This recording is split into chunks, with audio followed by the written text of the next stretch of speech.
Some things are meant to be.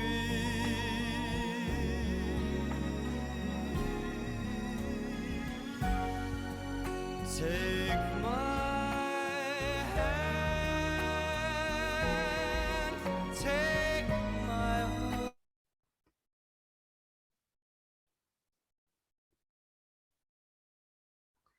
Okay. Welcome, everyone. Let me put my spotlight on. Welcome, everybody, to the webinar tonight, our third update on the Down syndrome bill. You're very welcome. We are so pleased to be joined tonight by Baroness Hollins, who has jigged around her schedule to be able to talk to us about what is going on with the Down syndrome bill in the House of Lords. We have got lots of different updates for you this evening, so we're pleased to be able to tell you a little bit about the stages of the bill and focus in on some of the work we've been doing around working with people with Down syndrome and how you guys are going to be a very, very important part of the next stages as we move into the consultation phase of this process.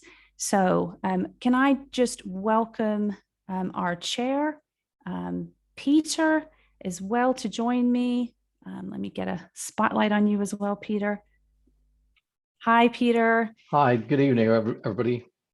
And thank you very much for joining us tonight.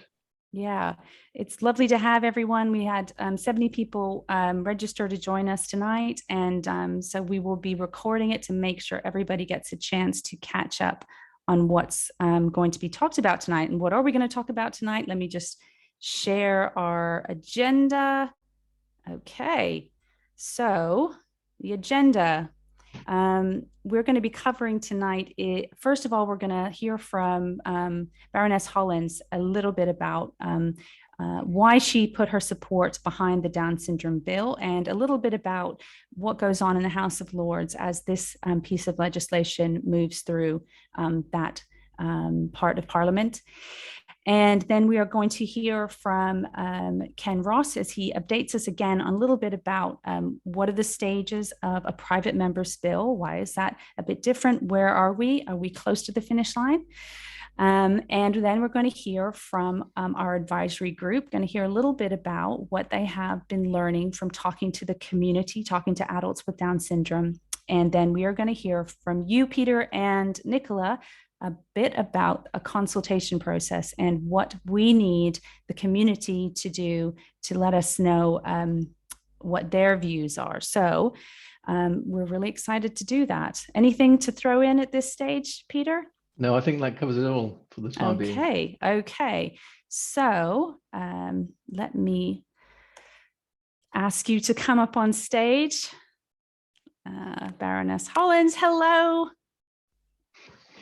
Hello, hi. Hi, thank you Nice so to be much. with you. Yes, thank you so much for joining us this evening.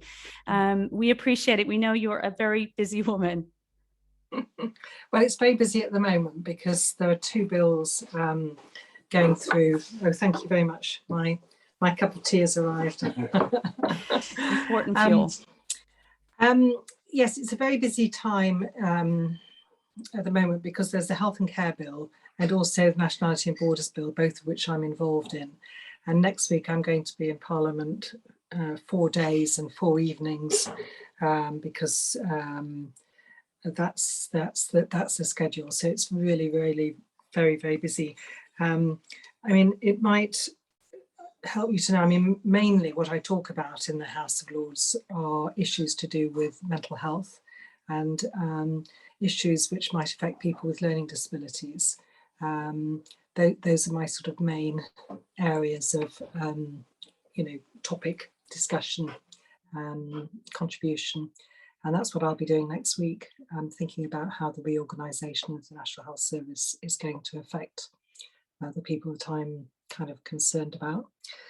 So, and I think you'd like to know how I got involved with this bill.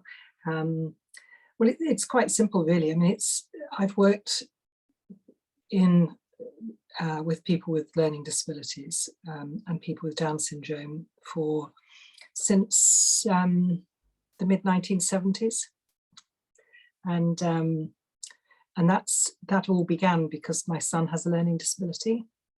He doesn't have Down syndrome. He has a lot of friends with Down syndrome. I mean, they're part of his community. When I became a member of the House of Lords, it was partly to speak about issues which many people don't have very much familiarity or understanding about.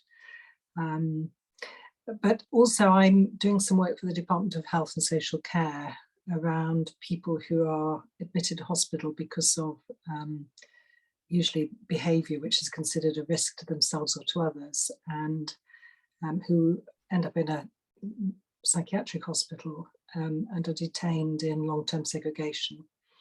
And I've been working quite closely with the Minister of Health and with the learning disability team in the Department of Health. And it was actually the senior civil servant involved who the Minister asked me if I would sponsor this bill when it gets to the House of Lords. And so I went to talk to Dr. Fox to discuss it with him. And I'm very pleased and honoured to be able to help in this way. So probably what you would like to know is what actually happens. Yes, please. Give us the inside story. Yes, well, it's a little bit obscure. Every bill, whether it's a private member's bill or not, whether it's a government bill, has to go through both houses. Usually bills start in the House of Commons and then they come to the House of Lords. And usually when they come to the House of Lords, we spend longer on the bill than they do in the Commons. And the reason is because our job is normally to scrutinise legislation, and it's to go through it line by line and use the experience of people in the House of Lords to just really look in detail and try to examine and understand what actually the bill is about. Okay.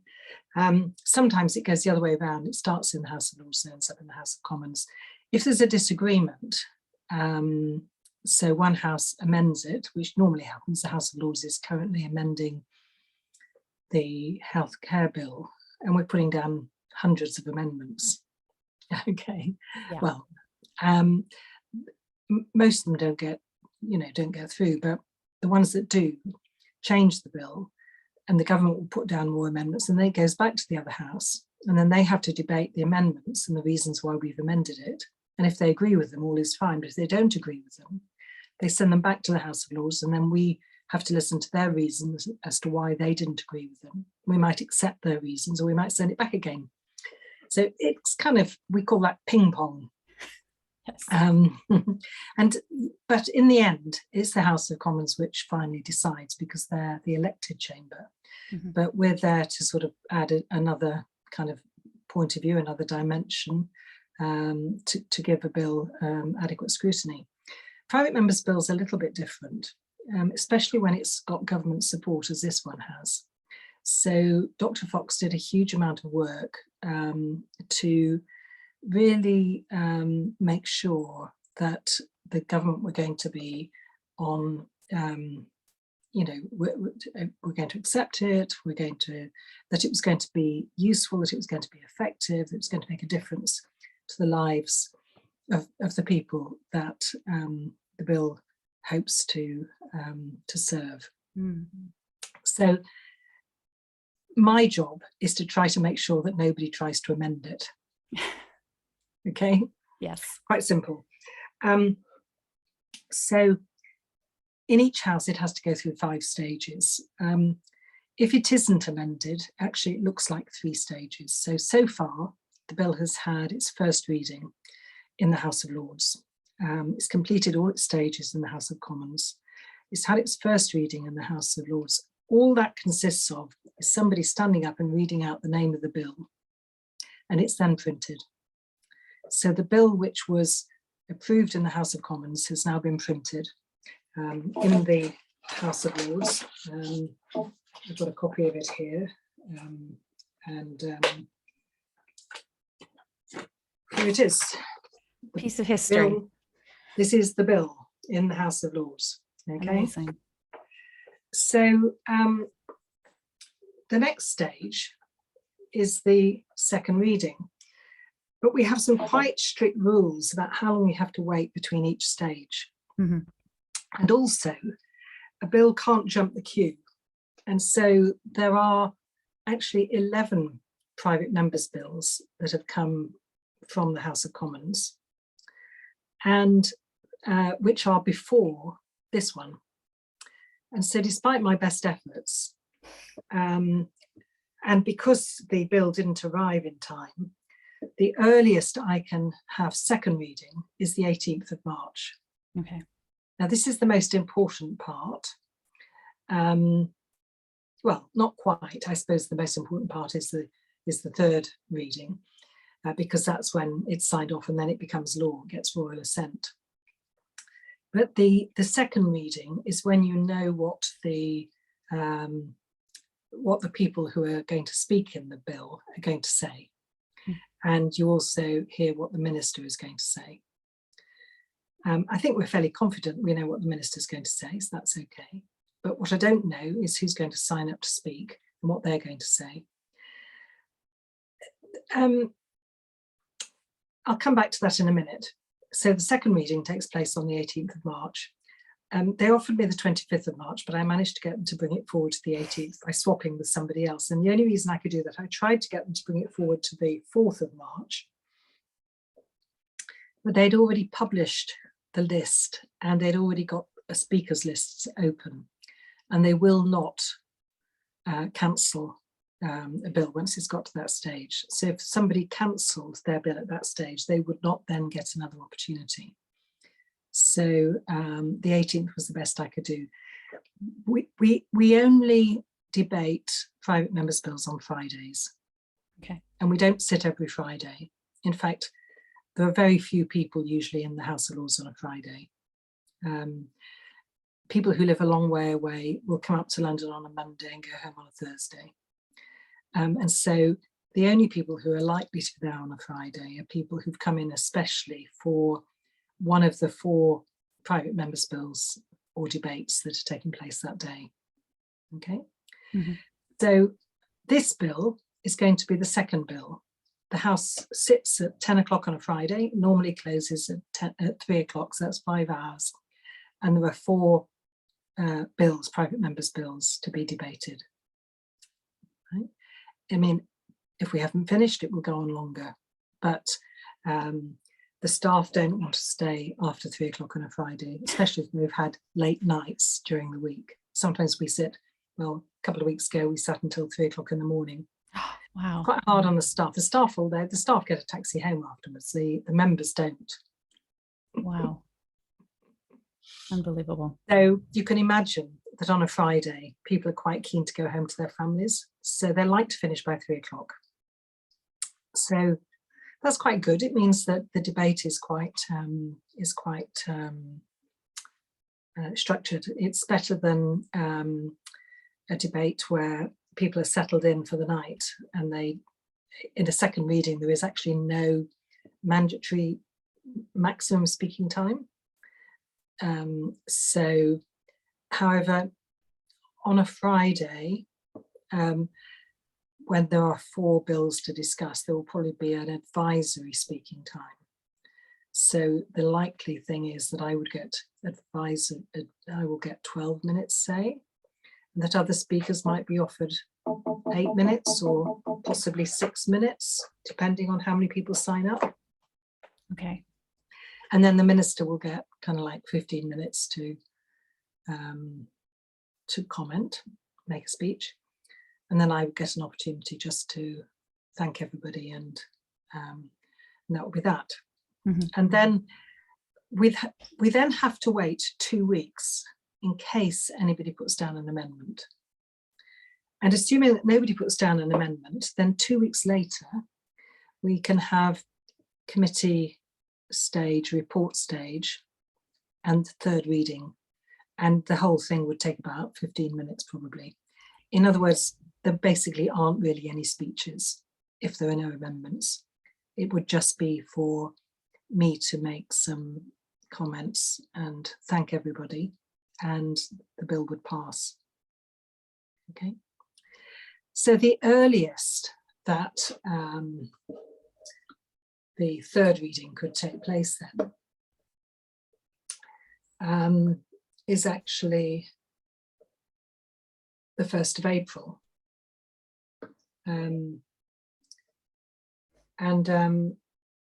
At the moment, I don't know whether we're sitting on that day. It hasn't been mentioned. We haven't got any Friday sitting days timetabled yet after the 25th of March. So they just haven't announced what the dates are in April. It's possible they will do it because there's a lot of business at the moment, and the trouble with the 8th of April is that we start our recess that day for Easter. And so after, so we're then on recess until the 24th of April. And so the first possible date after Easter would be the 29th of April. Okay. Okay. I'm not very happy with that because that's getting quite close to potential end of this parliamentary session. Okay. So I'm going to be doing my utmost to try and get this debated on the 1st of April. And if it isn't, I'm going to be trying to persuade them that they will give me 15 minutes on the Monday, Tuesday or Wednesday the following week. Okay, get it done before Easter. So is that as clear as mud? It's very clear, and we appreciate that you are pushing things as much as you can from your side, and we really appreciate that you have put yourself behind this bill. Have you been surprised at the cross-party support that has come behind this bill? I mean, the thing is that I listened to the debate in the House of Commons. I thought it was, I was very impressed with it. I thought it was excellent. It's very moving.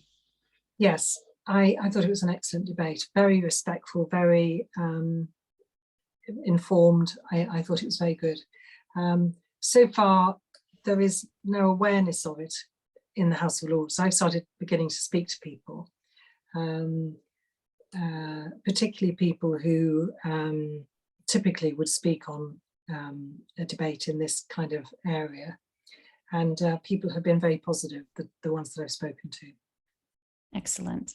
You know, given your journey, you know, having your medical career, what do you see the impact this bill could have in the lives of people with Down syndrome moving forward?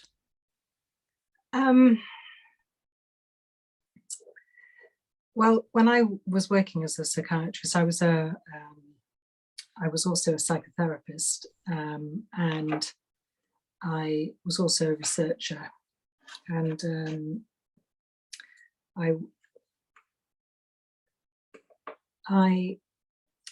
in my psychotherapeutic work in South London, I had the experience many times of having people with Down syndrome who were in a group talking about the things that were concerning them.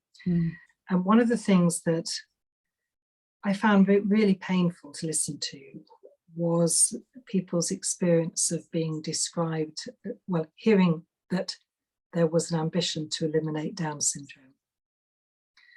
And this was something which adults with Down syndrome would talk to me about, that they'd heard this on the radio, and it just made them feel very unsafe. And so I was just very conscious of that. And when there was an attempt in the House of Commons to change the abortion time limit for people with for babies, for disabled babies, one of my son's friends came and gave evidence, and was asked questions by the MPs and peers who were there about what it felt like to hear that kind of debate. And she was very, very clear about it, and very, very, she spoke very powerfully about it. So I kind of think that to have a bill, I mean, I know it's been dismissed or criticised as being medical model. Mm-hmm. Sometimes to name something and to really raise aspirations and to try to bring hope that things could be better, people's lives could be better supported and aspirations could be higher for them, I think might give hope to younger parents and to people themselves, to know that this is that a condition that they happen to have actually is a valued condition which has its own law, right? So that was one thought I had. The other thing is that we know that during the pandemic that people with Down syndrome were at much higher risk than most other members of society. I think, you know, and it's not well known or well understood. But also, I mean, I've seen many, many times how people's healthcare needs are overlooked and not understood, and that this leads to premature mortality. It's one of the pieces of research I did, and I was very involved in trying to get the National Mortality Review, well, the confidential inquiry, and then the National Mortality Review established. And I think anything that raises awareness of the diagnostic overshadowing that is so common for people with learning disabilities generally, but also for people with Down syndrome, and anything which encourages, you know, a more active interventions to avoid comorbidity and untreated comorbid conditions is really, really important. But it's also important that people have ordinary opportunities in life, a place to call home, something meaningful to do in the daytime, opportunities to develop friendships, meaningful relationships, and so on, all of these things. And I think, you know, there are going to be opportunities to bring emphasis to that and to expect place-based commissioning, which is the new kind of commissioning of services, both from health, local authority, and of course the obligations for people in education. You know, that these should be better understood and easier to argue for and easier to access. So I'm hopeful that it will make a difference. Yes. Thank you.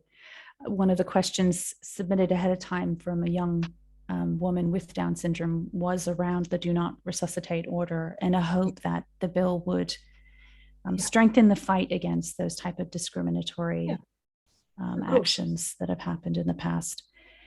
Well, absolutely. And also, I mean, when I was first training in psychiatry, actually, and also in pediatrics, I can remember having a long argument with a pediatrician, a pediatric cardiologist, who was explaining to me why he didn't think it was appropriate to intervene when a child with Down syndrome had heart problems. Mm-hmm.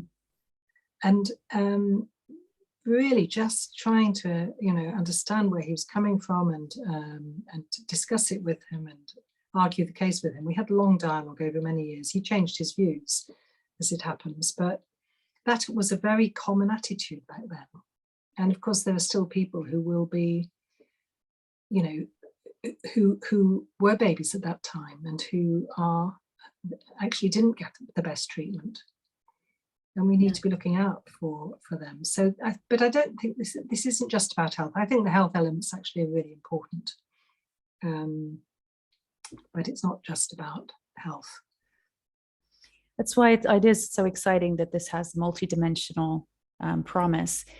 We've had, you know, obviously discussion around the broader learning disability community that, do you see that this is a potential that showing personalized care and provision has promise, and that it could be used as a model of good service provision for other conditions? Oh, yeah, absolutely, totally. I've talked actually to a number of groups, including Learning Disability England, just to sort of explore with them and to reassure them as well that that this bill is it has the potential to bring benefits to many more people, actually, I tried to get a private member's bill on learning disability about 3 years ago. I wasn't high enough up in the ballot. Plus, I think it would have been difficult to get through. Mm. We're so hopeful that, given the amount of evidence we've got around specialized provision for education, healthcare, and social care, that the tailored approach is going to continue to improve the trajectory of lives of people with Down syndrome. So we're really excited for the promise this bill has, the power that it puts back in the hands of the community. So we're so thankful that you've been able to support it, and please let us know what we can do to provide you with what you need to garner more support. It always helps to have good feedback and to be encouraged. And if there's anything I've said that concerns you or you wouldn't want said, just gently let me know. I'll do my best. I know you have another meeting at 8. I do. So thank you for letting us shoehorn ourselves into your schedule. We are so thankful. And I hope you don't have a 3 a.m. Late night. No, not tonight. Not at all. No, Good. not at all. No, I'm getting ready for next week. Good. All right. Thank you so much. We're so thankful. Thank you for bringing everybody together. I think it's brilliant. And I hope that there aren't any other questions. I think Elliot, who's my researcher, is online, and if there are further queries that people have, I'm sure he might be able to answer them as well.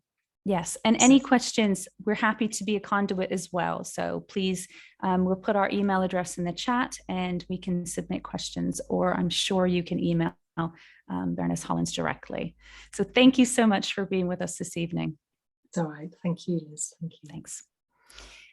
Wow, that was amazing to have someone with so much experience, not only from their previous life as a doctor, a psychiatrist, head of the Royal College, but also, with lived experience as well from trying to navigate the world as a parent as well. So we're so thankful to have such a special person to support the bill through this next stage.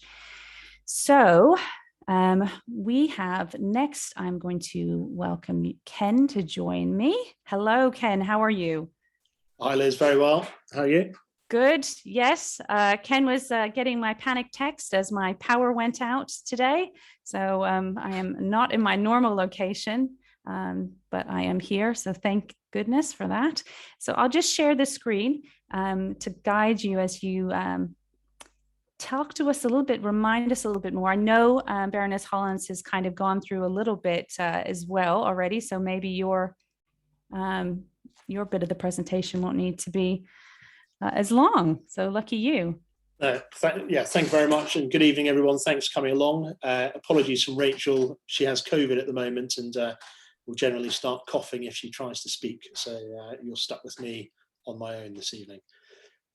So just very quickly, for anyone who's been on some of the previous webinars, they'll probably be aware of this, but for anyone who's new, just maybe worth walking you through very quickly the process that this bill has gone through.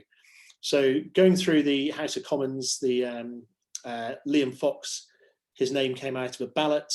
That's, it's a pretty remote chance anyone comes out of the ballot, and he had a very short space of time to come up with a cause that he wanted to propose as a private member's bill. And we were very fortunate to have successfully lobbied him, explain the importance and of the Down syndrome bill, and very pleased that he obviously picked it up. So it went through the final stages of the House of Commons on the 4th of February. At that stage, it was then released to the House of Lords. Incredibly, it went through the first reading at the House of Lords. This has to be about the fastest time for any part of this process, on I think the 7th of February. So last stage in the Commons on the Friday, first stage in the Lords on the Monday. We've now seen that the second reading is on the 18th of March. It had been hoped that the bill would have gone through on the 4th of March in one day in the House of Lords, in time to hopefully have it in place for World Down Syndrome Day.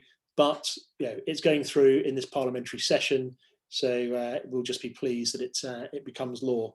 What has been really interesting in the process, and I think Baroness Hollins alluded to this a moment ago, is a lot of people aren't really aware of Down syndrome. It's very intimate to all of us, but it may not be that close to everyone else's hearts, for no other reason than perhaps they're quite busy and they may be focused on other areas. So it's been quite interesting to see across the 7 political parties who have supported the bill how wedded they are to seeing this legislation go through, and how important it was for them to see the legislation go between many departments of state rather than just sit with one department of state. The potential support and problems that could be faced by people with Down syndrome unfortunately aren't unique to one government department. And what we're hoping that we'll see with the bill is that through sequentially supporting people in a meaningful way throughout their lives, as well as making different departments of state aware of people with Down syndrome and what support they may need, we're hoping that we'll have some much better outcomes. It's got to be said, though, that like any piece of legislation, this won't be a silver bullet. That this will take time. Even when it becomes law, it may be clumsy to start with. So it's something where we all need to keep working, keep doing what we're doing. We have a willing audience in the MPs, members of the House of Lords, and indeed the civil servants. So if we can all work together to give them the guidance that they need to come up with a really good piece of legislation post the bill to really address what's needed for people with Down syndrome through every stage of their lives. So that's probably just the quick note everyone needs to make in their diary, that it's not over when it becomes law. We're all going to have to roll our sleeves up and work together to really come up with a very strong, meaningful piece of legislation. I know Peter and Nicola are going to talk to you on some other areas, but I'd just like to thank everyone for all their support so far. It's been a really, really fast journey at the moment. Incredible amounts of work being done. I'm pretty much in awe of everyone who's been involved in this. So well done, everyone. And thanks again, Liz, for hosting. My pleasure. Thank you, Ken. Appreciate the update. Right. So, Peter, we are going to welcome you up on the stage, and you're going to tell us a little bit about what's going to happen. Okay. Yeah. So as Ken said, there's been a lot of work done thus far. The scary thing is there's going to be an awful lot of work to be done once the Act is in place. So when the Act receives royal assent, the legislation requires the Secretary of State, and the Secretary of State here is referred to in the singular, but as Ken's also said, this is it's across a number of government offices that we are that the bill impacts. So we're taking Secretary of State to mean a number of them. They are required to consult, and we understand from input that the consultation will be broad-based. In other words, the Secretary of State will go, and the civil servants will go out to a number of interested parties to receive inputs to the consultation process. So that's why we think it's absolutely essential that the broad community has an input to that consultation. And what we at the National Down Syndrome Policy Group would like to do is to facilitate an input that really captures everybody's views as much as possible. So we're working with a company to provide platform, a portal, if you will, that will combine both online and face-to-face engagements to input to a consultation process that, in tandem with other activities such as a group of experts working across different streams, as well as the advisory group that we're going to hear about a little bit later on, all of these inputs can come together to support the evidence that the government will take. So perhaps, Liz, if you could move on to the next slide. So the stream that I mentioned before in terms of an online consultation process, we're working with this company that through our website will be pushing out links to the community to, first of all, ask very broad questions. You know, what does the Down syndrome bill mean to you? What are the areas that have been frustrating, whether that's across education, across health, across employment? You know, what is it that you would like to see coming from the Down syndrome bill? These will be very open questions. We really want to get as much input as possible from everybody from a very broad perspective. And from that, we will start narrowing down into a second stage that will hopefully take place around July. And we'll be asking much more specific questions across the 5 areas that we're looking at, whether that's employment, health, education, maternity, and I always forget the 5th one, but I'm sure somebody will pick me up on what it is. So that will be quite focused research, which will then feed into face-to-face workshops around September, October. And then we'll work very hard to bring all this information together into a report that we are very hopeful will be used as evidence to support the consultation process for the government. So perhaps we can think about different ways of getting involved in this. And Liz, if you could move on to the next slide, please. So first of all, when you receive the email from us about the consultation process, please register, please get involved. And we really want to hear from a broad cross-section of our community. So that involves and includes people with Down syndrome, but also parents and carers of those people, and the professionals that are supporting our children and adults of Down syndrome. So SALT, OT, SENCO, and so forth. So we've reached out to local support groups and have talked about this and hope that they will reach out to the members, but we'd ask you as well as members, as individuals, to really get involved in this process. So reach out, get involved, to reach out to organizations, schools, and so forth, and please make them aware of this consultation process, because we really want to hear your views. And at that point, I'm going to hand over to Nicola, who can expand upon it. Thank you. Thank you, Peter. Okay, so if you can move the slide on, please, Liz. Thank you. So yeah, I mean, this is such a fantastic opportunity now for our community to get involved. Obviously, with it being a private members bill, there wasn't a period of consultation at the beginning. It happens now. So, you know, as Peter mentioned, we had a meeting, I think last week or the week before, with leaders of support groups across the country to try and get them behind, you know, gathering support from their members. But, you know, if you're attending this evening as an individual, as well as, you know, the big thing really is to get involved with consultation, because that's a platform for us all to feed back through. But meanwhile, you know, there's no harm, you know, if you have the time and interest to connect with your local MP. We, the National Down Syndrome Policy Group, provides the secretariat to the all-party parliamentary group that was formed only last May. What a lot has happened since then. Our next meeting is on March the 15th. So do please, you know, connect with your MP, encourage them to attend the APPG, let them know the issues that you face,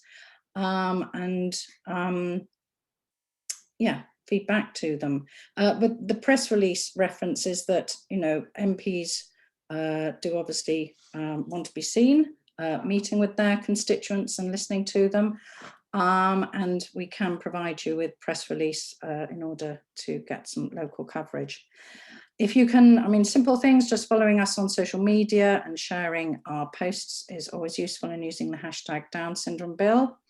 All the work that's been done for the National Down Syndrome Policy Group, I mean, everyone who's working for the group obviously does so on a voluntary basis, but we do need funds to cover the sort of resources that we produce, any events that we facilitate.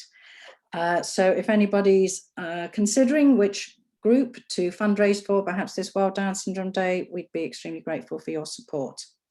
And the final thing we've identified at the moment, we've just been releasing over the last few days a series of videos changing the narrative. And of course, you know, we want you guys to get involved.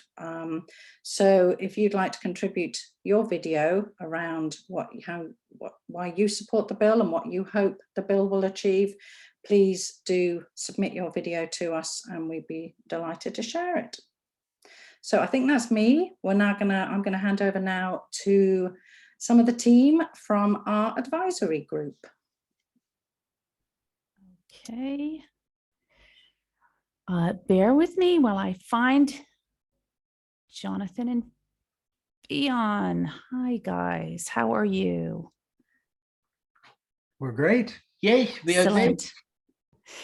These guys have just battled and got over COVID, so we're so pleased that you're fighting fit again. Fionn, do you want to tell us what we've been doing with the advisory group? Yes, thanks, Liz.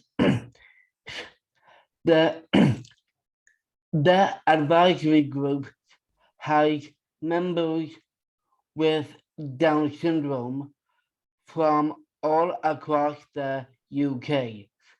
We set it up to find out what is good and what is challenging in people's lives. In that sense,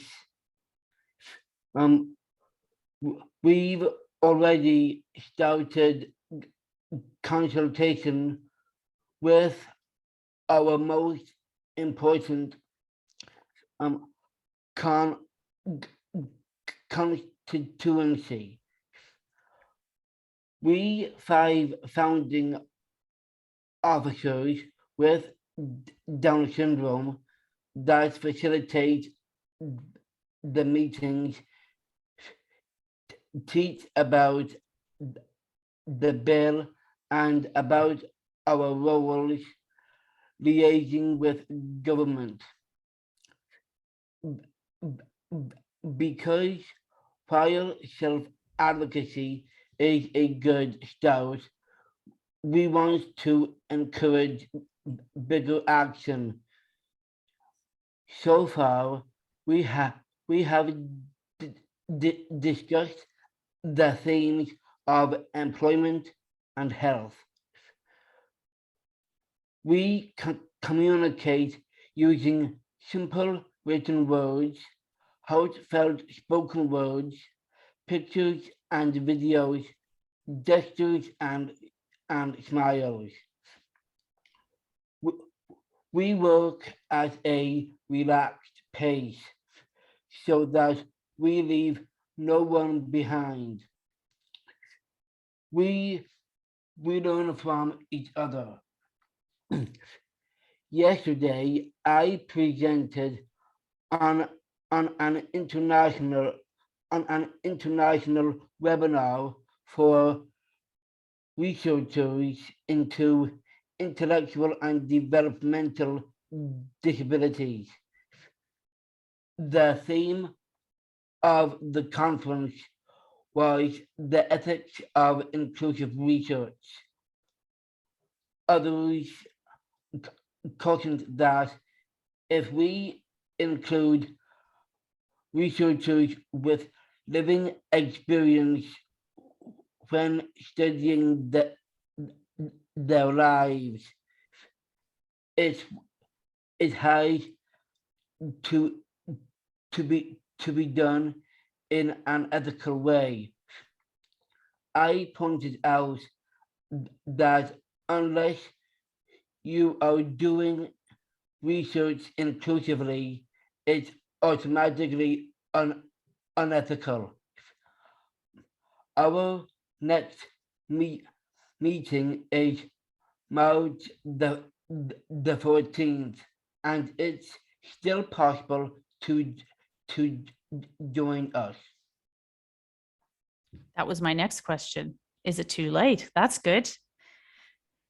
And I think we decided we're going to probably go on beyond 3 meetings, didn't we, Fionn? We think we need to. We haven't got a choice. We need to hear.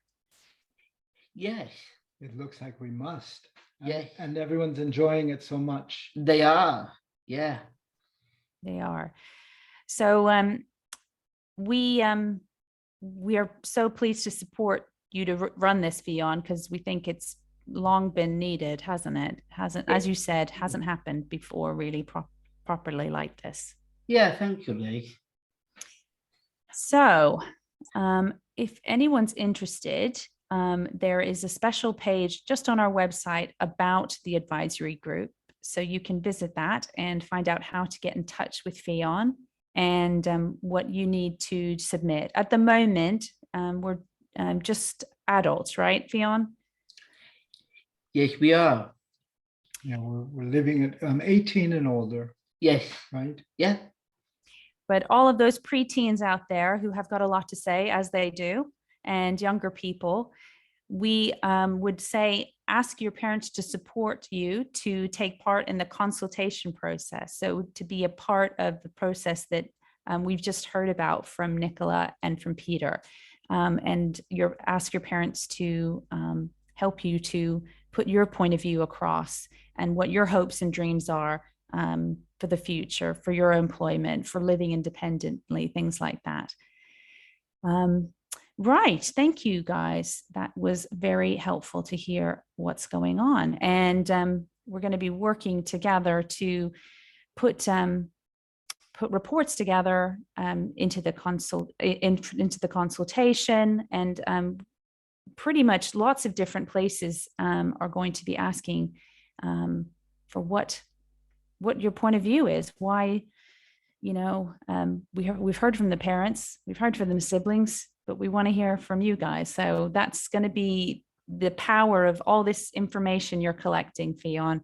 There's so much out there to chew over. So thank you so much for doing that. Right. Okay. So we have done very well for time tonight. I'm just going to pull a few of the founding officers up onto the stage. If you forgive me for pulling you up, I have a couple questions which I thought might be helpful just with our last 10 minutes or so to cover. Maybe Ken, you might be able to be a good person to cover this question. So we've had someone who's just sort of inquiring. I mean, obviously it's great we've had cross-parliamentary support so far, but is there anything, any sticks that could go, spokes in the wheel, anything we need to be worried about that could derail this bill from reaching the finish line? No, well, because it has government backing, it will go through. So I think the important thing is really just trying to make sure that all the politicians can meaningfully engage with the legislation. So it's important that there's awareness, because once this becomes law and we're then moving on to the next stage, we don't want this to be unfamiliar ground. We want people to say, yes, we need to be coming up with a robust policy around schooling, robust policy around health. So you have conversation with your MPs. It doesn't matter that it's gone through the House of Commons already. Still speak to your MPs, speak to people in the House of Lords that you know as well. Let them know what your concerns are. Please convey your concerns to us as well, because we really do want to act as a funnel, to help people, know that their concerns being listened to. We're very fortunate that we get to speak to the civil servants who are right at the forefront of writing the bill for the government and dealing with any amendments. So the more first-hand information we have, the better. Excellent. And a funnel, not a filter. We are funneling. We are not picking out particular key issues that we have pets. We want to hear from everyone And that's why the consultation is being run the way it is. Yeah, that's it. And and what we're wanting to hear, we really want to hear about good practices as well. So, one of the things that probably drove all of us to get involved with this was just the fact that services were very much a postcode lottery. And we hear about really good practice in different parts of the country, and there's a horrible story going around on Twitter this evening, and you can't, I mean, it's so alien to where we are because of the support that's around us where we are, but there's parts of the country where people really are in the wilderness, and it's incumbent on all of us to share good practice and really ensure that we can lift everyone's lives at the same time. Absolutely. Yeah, no, a heartbreaking story. So we've had a question, which I think you kind of touched on, Fionn, already. And as a group, how do we support people with Down syndrome to access our materials and consultation processes? So obviously you've heard the initiative that Fionn's spearheading and the advisory group, which is in essence a focus group. We bring the key topics to the group, and they tell their story. They give us their reflections. Last week, we were talking about healthcare and people's experience of healthcare, but it took a turn that we hadn't scripted for. It went in the direction of people telling not only their own stories, but ways that they had been blocked from being involved in their loved ones' healthcare.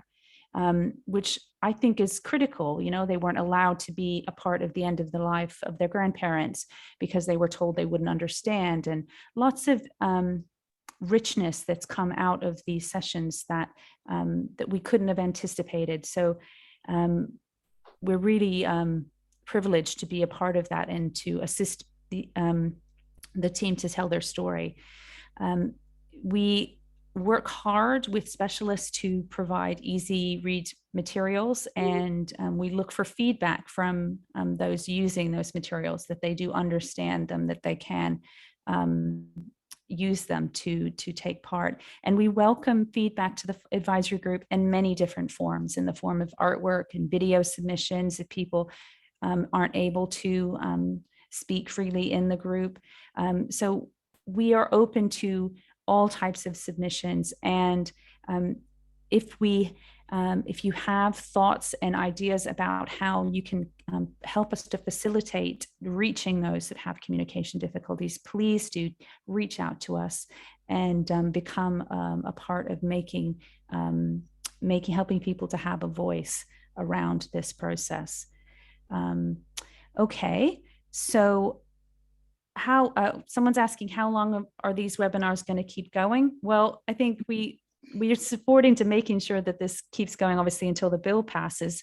And from that point onward, I'm happy that we would, provide you guys with updates on how we're going. Am I getting nods from the rest of the team? Can we commit to keeping? Yeah, okay. I think, with the consultation going through, we'll be wanting to update people as well about how to get involved, because as you say, about how people can contribute. If, one thing we talked about with support groups recently was that for them, many of them run youth clubs and communication groups and so on, which, could be another opportunity to try and gather people's views.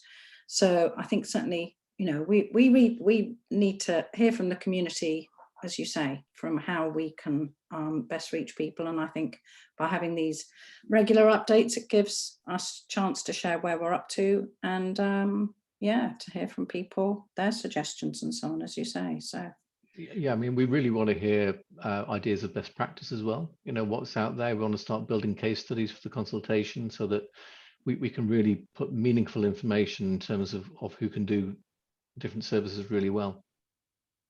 Absolutely. The case today that we've heard, the young lady in Liverpool, that obviously, those stories are so critical to improving, making sure these things never happen again, alongside the stories of good practice and good service provision. It shouldn't be that we've got things like that happening anywhere in the world, but in the UK. Beyond, I wanted to share with you someone saying they were so touched when at a previous meeting you said you wanted to be a part of making a better tomorrow. You touched her heart, and she said we should make this a part of our mission statement.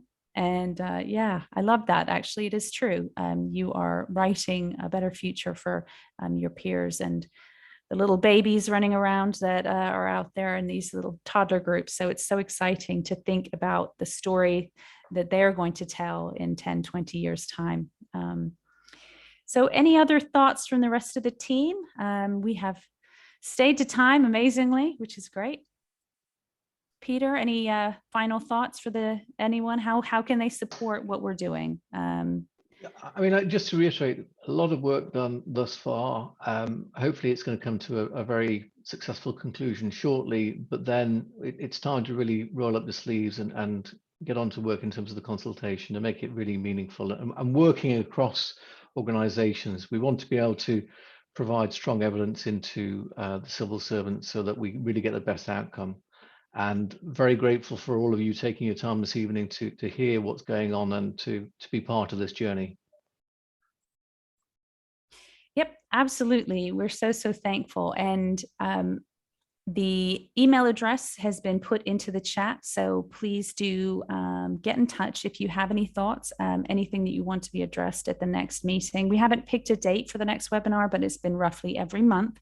And our newsletter will go out with a link to sign up to the next update, where hopefully we'll have even more good news about what's happening. And maybe we can even get another guest speaker. We'll see what we can rustle up. But thank you so much to everyone for being here tonight. And we hope you have a great rest of the week. Take care. Thanks, Liz. Thanks, Liz. Okay.